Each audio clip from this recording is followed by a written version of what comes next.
Hello everyone, চলে আসলাম নতুন একটা ভিডিও নিয়ে। তো আজকে হচ্ছে রজতদার বিয়ে, তোমরা আশা করি জানো, কারণ আগের ভিডিওতে আমি তোমাদেরকে বলেছি। আর এখন কিন্তু আমরা বরযাত্রী যাওয়ার জন্য রেডি হয়ে গেছি। আর আমরা কিন্তু মানে আলাদা যাব, মানে যেহেতু বাচ্চা নিয়ে। তো রজতদা বাস ঠিক করেছে, কিন্তু আমরা বাসে করে যাব না, বাচ্চা নিয়ে একটু অসুবিধা হবে। আর একটু বাদেই আমরা বেরোবো। তো চলো আগে নিচে যাওয়া যাক, লাগতে পারে। এইদিকে আমাদের বলতে গেছে আমাদের বর। তো এইদিকে আমার বড়ও রেডি হয়ে গেছে, আর এই যে আমার মেয়েও রেডি হয়ে গেছে। কি মজা, কাকার বিয়ে। তো এদিকে কিন্তু আমি একদম রেডি হয়ে গেছি, আমার মুখের ভিতরে একটা চুল উঠে যাচ্ছে। তো কেমন লাগছে অবশ্যই কিন্তু তোমরা কমেন্টে জানিও। আমি এরকম প্রথম সাজলাম, তো এর আগে কখনো এরকমভাবে চুল টুল এরকম কার্ল টার্ল করে সাজিনি। তো ওইদিকে কিন্তু আমাদের গাড়িও চলে এসছে অনেকক্ষণ আগে। আর আমি ফোন করেছিলাম, কোয়েল ওই বাড়িতে গেছে, মানে রজতদাদের বাড়িতে। তো কোয়েল ভিডিও কল করেছিল, দেখলাম যে সবাই রেডি হচ্ছে, আর আমরা একটু আগে আগেই বেরিয়ে যাব। জানি না ওরা কখন বেরোবে। আমাদের গাড়ি যেহেতু চলে এসছে, আমরা সবাই রেডি হয়ে গেছি। আর তোমাদেরকে তো দেখালাম আমার বরকে, আমার মেয়েকে। ওইদিকে বাবু এখন জুতো পরছে। তো চলো তাড়াতাড়ি করে বেরোই। অনেকটা রাস্তা, 2 ঘন্টার রাস্তা, মানে পালপাড়া হচ্ছে বিয়ে, একটা লজে হচ্ছে। তো চলো, কাকার বিয়েতে যাচ্ছি, কি মজা। তাই না, কাকার বিয়েতে যাচ্ছ?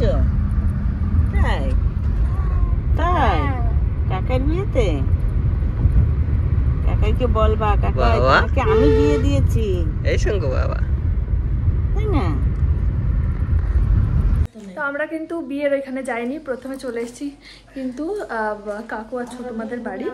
একটু পরে আর কি যাবো। আমাদের অবস্থা ভীষণই খারাপ, কিভাবে যে এসছি আমরা গাড়িতে। তো এই যে মা, যদি অসুবিধা হয় তাহলে গাড়িতে বাবুকে চালকে পাঠিয়ে দেবো। আর সকাল তো সত্যি আমরা তো তুমি আইসি একদম হাড় মার মাথা ব্যথা।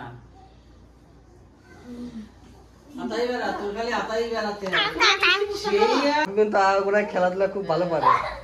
আর আজকে মানে কোথা থেকে তুমি এই মেডেলটা জিতে আসলে বলো? অল ইন্ডিয়া তোমার এইগুলো দেখেছে ওর কি হিংসা, ছোট দাদা সব পেয়ে গেল। All India সিবিডিটি badminton tournament Chennai 2025, ঠিক আছে। তো আমরা কিন্তু বিয়ের জায়গাতে চলে এসেছি, যেহেতু এটা লজে হচ্ছে। তো আসার পরে আমার কতগুলো মানে ফ্যান্সের সঙ্গে দেখা হয়ে গেল। তো কয়েকটা বোন, তারা বললো যে দিদি তোমার ভিডিও আমরা অনেক দেখি, তো একটা সেলফি তুলবো। তারপরে কিন্তু ওই বোনদের সাথে সেলফি টেলফি তুলে আমি কিন্তু ভেতরে চলে আসলাম, যেহেতু আমরা অনেক আগে চলে এসেছি আর বরযাত্রীরা এখনও এসে পৌঁছায়নি, মানে আমরাও তো বরযাত্রী। তো এসে কিছু খেয়ে মানে পকোড়া, তারপর হচ্ছে কফি টফি খেয়ে আমরা চলে আসলাম বউর কাছে। এই যে হচ্ছে আমাদের নতুন বউ।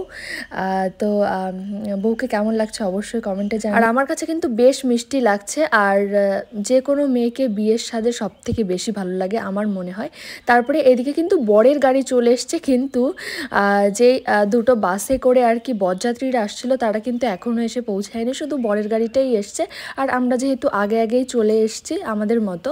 তো এদিকে দেখো সবাই কিন্তু একদম মানে কি বলবো, মানে রজতদার শালিরা তো একদম মানে কি বলবো ঘিরে ধরেছে রজতদাকে। তো বেরোতেই দেবে না, তো জানি না কত টাকা ডিমান্ড করেছে। তো রজতদা বেরোলেই বোঝা যাবে। আর এটা কিন্তু আমাদের এখানে বিয়েতে হয়ে থাকে, মানে বর আসলেই গেট ধরা ব্যাপারটা, এটা হচ্ছে মেয়ের বাড়ির মেয়ের বোনেরা আর কি ধরে থাকে, বোনেরা দিদিরা। তো যাই হোক, দেখো মনে হচ্ছে যে মারামারি বেঁধে যাবে। তারপরে এখানে মিষ্টি টিষ্টি খাওয়ানোর ব্যাপার আছে, মিষ্টি জল, তারপরে বরণ করা, তো সেগুলো আর কি করা হচ্ছিল। আর দেখো রজতদার পেছনে কিন্তু আরও দুজন মানুষ আছে, একটা হচ্ছে রজতদার বন্ধু আর আরেকটা হচ্ছে জামাইবাবু। তো আমাকে দেখে মাঝে মাঝে হাসছে, বলছে তোমরা কোথা থেকে এলে, মানে অবাকই হয়ে গেছে। কিন্তু আমরা তো আগেই চলে এসেছি যেহেতু বাচ্চাকে নিয়ে। আর এনাদের ভরসা করলে আর আশাই হতো না, মানে অনেকটা লেট করে এসছে মানে রজতদাদের বিয়ের লগ্ন কিন্তু ছিল 11টা ওই 55 কি 56 এরকম একটা টাইমে। কিন্তু রজতদারা এসে পৌঁছাতে হচ্ছে 11:30টার সময়।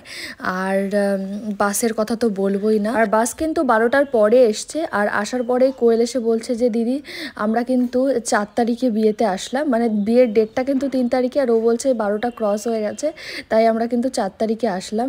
আর এদিকে দেখো প্রথমেই কিন্তু মারা খেতে বসে গেছে, মা বাবু, এইদিকে হচ্ছে কাকু কাকিমা, আর ওইদিকে দিদি জামাইবাবুরা। তো আগে মাদের খাওয়া হয়ে গেলে তারপরে হচ্ছে পেখমকে মায়ের কাছে দিয়ে আমরাও খেয়ে নেব, তারপরে আমরা কিন্তু খুব তাড়াতাড়ি বাড়িতে চলে যাব। আর এদিকে দিদির কাছে আসাতে দিদি বললো যে পূজা একটু বেগুনি নাও, তো দিদির কাছ থেকে একটু খেলাম, খাওয়ার পরে তারপরে চলে আসলাম নিচে।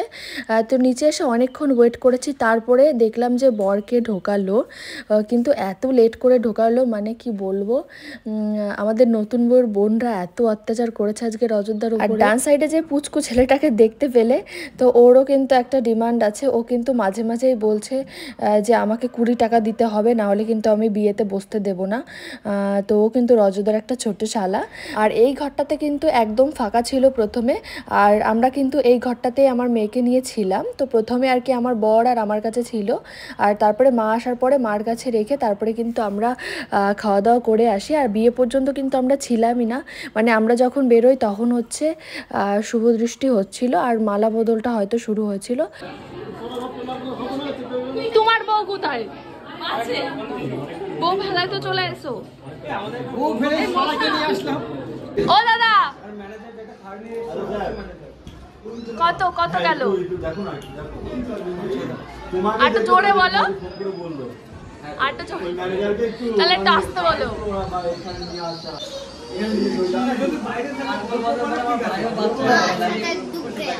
হ্যাঁ এই ঠিকবার বলছে 5,000 ডুব গয়া।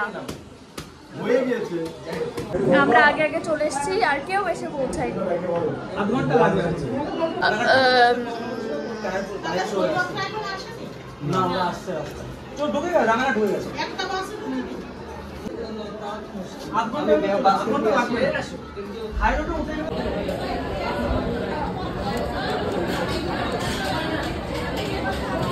অভ্যন্তরে শুচি নমা শুচি নমা শুচি নমা শুচি নমঃ শঙ্খচক্রং ধরঙে বিষ্ণু পীত আশসম কারম্ভে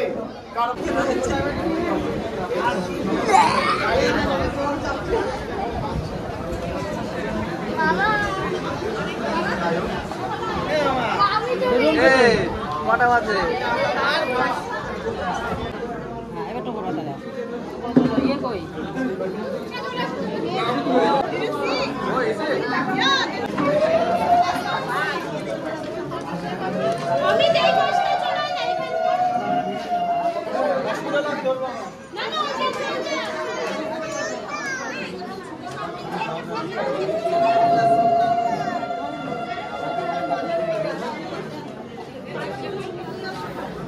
তো এদিকে কিন্তু শুভদৃষ্টি শুরু হয়ে গেছে, আর আমরা কিন্তু আর বেশিক্ষণ নেই, তো আমরা কিন্তু কিছুক্ষণের মধ্যেই আর কি বেরিয়ে যাব।